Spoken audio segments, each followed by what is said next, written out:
गोरी है कलाइयाँ, तू ला दे मुझे हरी हरी चूड़ियाँ। दर्शकों नमस्कार। आप सोच रहे होंगे कि आज रीता मैम को हो क्या गया है, रीता मैम गाना क्यों गा रही है। तो दर्शकों आपकी जानकारी के लिए मैं बतला दूं कि आज हम आप सबके समक्ष लेकर आए हैं व्याकरण का एक विषय विशेषण। गोरी है कलाइयाँ। कलाइयों की विशेषता क्या है कि वह गोरी है। हरी हरी चूड़ियां, चूड़ियों की विशेषता है कि वह हरे रंग की है। तो दर्शकों यहाँ विशेषता बतलाई जा रही है। संज्ञा की विशेषता बतलाने वाले जिन शब्दों का हम प्रयोग करते हैं उन्हें विशेषण कहते हैं। जैसा कि आप जानते हैं कि संज्ञा के स्थान पर जिन शब्दों का प्रयोग होता है वह सर्वनाम कहलाता है। तो यह जो विशेषण है वह संज्ञा या सर्वनाम की विशेषता बतलाता है। तो चलिए आज हम समझते हैं विशेषण बड़े ही आसान तरीके से और रोचक तरीके से।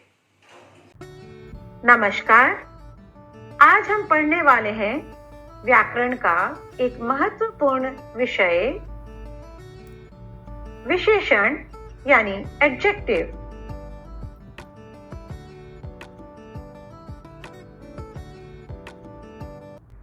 विशेषण तो आपने बहुत बार पढ़ा होगा, पर मजेदार ढंग से विशेषण हम आज पढ़ेंगे। दो सखियों की बातचीत से विशेषण शुरू करते हैं। राधा, अंदर आओ, बैठक खाने में बैठो। बैठक खाना कैसा लगा? बैठक खाना साफ सुथरा लगा। बैठक खाने में कितने टीवी हैं? बैठक खाने में एक टीवी है। सोफे के गद्दे कैसे लगे राधा? सोफे के गद्दे मोटे हैं। पर्दा किस रंग का है? पर्दा गुलाबी रंग का है। अरे बाबा, क्या तुम मेरी परीक्षा ले रही हो? नहीं नहीं राधा, मैं तो आज विशेषण पाठ कैसे पढ़ना है उसकी भूमिका बना रही हूँ। पूछे गए प्रश्नों के उत्तर को ध्यान से पढ़ने से पता चलता है कि बैठक के टीवी, गद्दे, पर्दे के बारे में कुछ विशेष जानकारी प्राप्त हो रही है। जैसे बैठक खाना कैसा है? साफ सुथरा है। टीवी कितने हैं? टीवी एक है। गद्दे कैसे हैं? गद्दे मोटे हैं। पर्दों का रंग कैसा है? पर्दों का रंग गुलाबी है, आदि। तो क्या पता चला हमें कि संज्ञा या सर्वनाम की विशेषता बतलाने वाला ही विशेषण कहलाता है। इसे कुछ यूं भी प्रस्तुत किया जा सकता है, संज्ञा या सर्वनाम की विशेषता बतलाता, तभी तो वह विशेषण कहलाता। जिन शब्दों की विशेषता प्रकट की जाती है वे विशेष्य कहलाते हैं। अर्थात संज्ञा या सर्वनाम शब्द जिनकी विशेषता बताई जा रही होती है वे विशेष्य कहलाते हैं। जैसे साफ सुथरा विशेषण है तो विशेष्य बैठक खाना। टीवी एक है, वह विशेष्य है और एक उसकी विशेषता है, इसलिए विशेषण है। मोटे विशेषण है, गद्दे विशेष्य हैं और पर्दे विशेष्य हैं और उनकी विशेषता है गुलाबी। अब बारी आती है विशेषण के भेदों की, यानी विशेषण के कितने भेद होते हैं? तो विशेषण के 4 भेद होते हैं। गुणवाचक विशेषण, संख्यावाचक विशेषण, परिमाणवाचक विशेषण, सार्वनामिक विशेषण। इनके आगे भी उपभेद होते हैं। जैसे संख्यावाचक के 2 उपभेद हैं, निश्चित संख्यावाचक विशेषण और दूसरा अनिश्चित संख्यावाचक विशेषण। उसी प्रकार तीसरे भेद परिमाणवाचक के भी 2 उपभेद हैं, निश्चित परिमाणवाचक, अनिश्चित परिमाणवाचक। इनके बारे में विस्तार पूर्वक हम जानेंगे। अब जानते हैं विशेषण के पहले भेद गुणवाचक विशेषण के विषय में। जो शब्द किसी व्यक्ति या वस्तु के रूप, रंग, गुण, आकार, स्वाद आदि की विशेषता बताएं, वह गुणवाचक विशेषण कहलाते हैं। उदाहरण के तौर पर देखते हैं, जैसे काला कपड़ा, कपड़े का रंग उसकी विशेषता है। मीठा आम, आम की विशेषता उसका मीठापन है।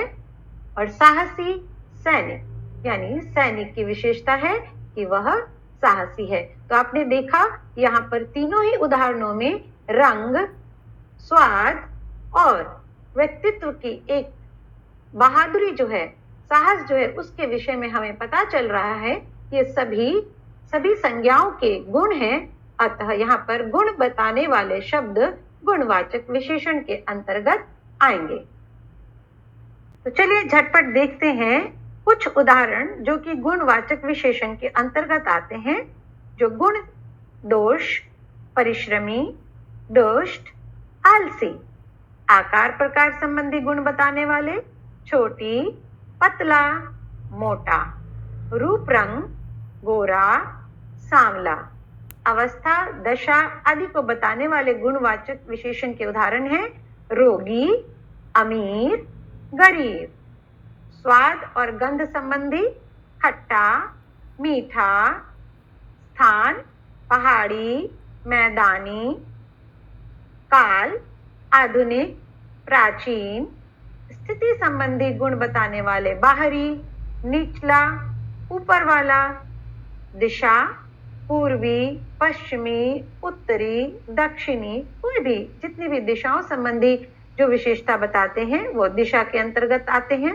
स्पर्श: खुरदुरा, गर्म, ठंडा, मुलायम आदि ऐसे अनेकों उदाहरण हैं जो कि संज्ञा या सर्वनाम के गुण संबंधी विशेषताओं को बताते हैं, वह इसके अंतर्गत आते हैं।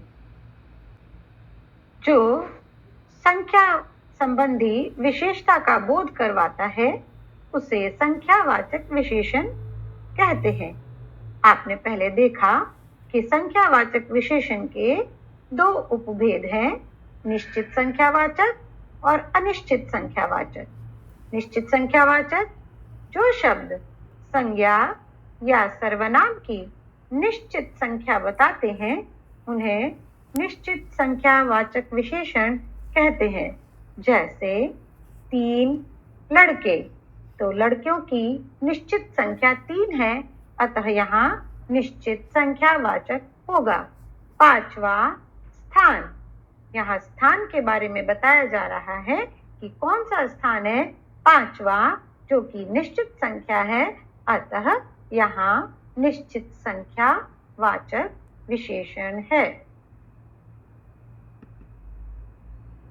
अब जानते हैं संख्यावाचक विशेषण के दूसरे उपभेद अनिश्चित संख्यावाचक विशेषण के विषय में। जो शब्द संज्ञा या सर्वनाम की निश्चित संख्या नहीं बताते, फिर से कहती हूँ, जो निश्चित संख्या नहीं बताते उन्हें अनिश्चित संख्यावाचक विशेषण कहते हैं। जैसे कुछ लोग, यहाँ लोग तो हैं, उनकी गिनती की जा सकती है, पर हमें उनके विषय में निश्चित तौर पर नहीं पता कि कितने लोग हैं, अतः कुछ शब्द का प्रयोग किया गया है जो अनिश्चितता की स्थिति को बताता है। कई पेड़ भी गिने जा सकते हैं, परंतु हमें नहीं पता कि यहाँ कितने पेड़ हैं, तो हमने अंदाज से कह दिया कि कई पेड़, तो अतः कई जो वो शब्द है वो अनिश्चित संख्यावाचक विशेषण का द्योतक है। असंख्य फूल भी गिने जा सकते हैं, परंतु उनकी संख्या नहीं पता, अतः असंख्य शब्द का प्रयोग किया गया है, अतः यह असंख्य शब्द अनिश्चित संख्यावाचक विशेषण है। ध्यान देने योग्य बात कुछ इस प्रकार है कि जिन वस्तुओं को गिना जा सकता है उन्हीं के लिए संख्यावाचक विशेषण का प्रयोग किया जाता है। अब बारी आती है विशेषण के तीसरे भेद परिमाणवाचक की। जो शब्द संज्ञा या सर्वनाम का नाप, तौल या परिमाण बताते हैं उन्हें परिमाणवाचक विशेषण कहते हैं। इसके भी हमने जाने थे कि दो उपभेद होते हैं, निश्चित परिमाणवाचक और अनिश्चित परिमाणवाचक। निश्चित परिमाणवाचक क्या होता है? संज्ञा सर्वनाम शब्दों की निश्चित मात्रा या परिमाण बताने वाले शब्दों को निश्चित परिमाणवाचक विशेषण कहते हैं। जैसे 10 मीटर कपड़ा, यहाँ कपड़े की मीटर में हम नाप कर रहे हैं, वह भी निश्चित संख्या है कि वह 10 मीटर है, अतः यहाँ निश्चित परिमाण वाचक है। 1 लीटर यानी 1 लीटर दूध नाप करके लिया जाता है, अतः उसकी मात्रा कितनी है वह निश्चित है कि वह 1 लीटर है, अतः यहाँ निश्चित परिमाणवाचक विशेषण होगा। अब बारी आती है अनिश्चित परिमाणवाचक विशेषण की। जो विशेषण शब्द निश्चित माप, तौल या परिमाण नहीं बताते, फिर से एक बार कहती हूँ, जो विशेषण शब्द निश्चित माप, तौल या परिमाण नहीं बताते, उन्हें अनिश्चित परिमाणवाचक विशेषण कहते हैं।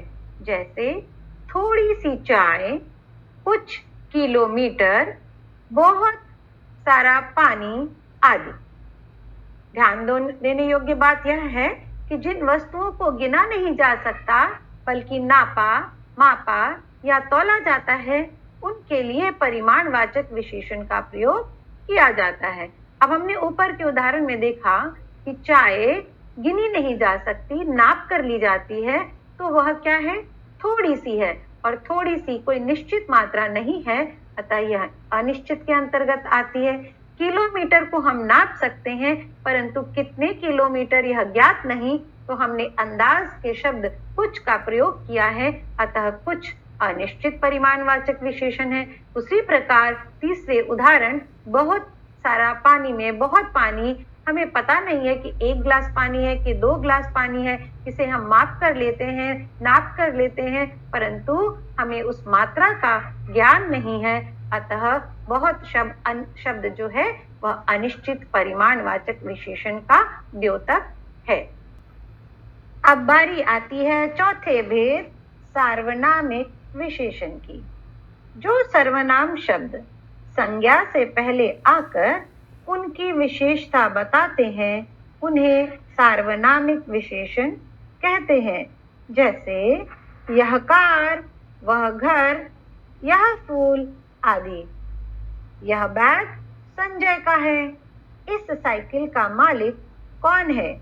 आप देखिए यहाँ पर जो यह सर्वनाम है, निश्चित सर्वनाम, यहाँ बैग की विशेषता बता रहा है, तो यहाँ पर वह सार्वनामिक विशेषण कहलाएगा। इस साइकिल का मालिक कौन है? इसमें इस साइकिल, यहाँ पर खास साइकिल की बात हो रही है जो कि उसकी विशेषता है, अतः इस शब्द क्योंकि सर्वनाम है और यहाँ विशेषण के रूप में प्रयुक्त हो रहा है, अतः यह सार्वनामिक विशेषण कहलाएगा। यहाँ इस तथा यह सर्वनाम शब्द है जो साइकिल तथा बैग संज्ञा शब्दों की विशेषता बता रहे हैं। ऐसे शब्दों को सार्वनामिक विशेषण कहते हैं। मुझे आशा है सब कुछ बहुत भली भांति समझ में आ गया होगा।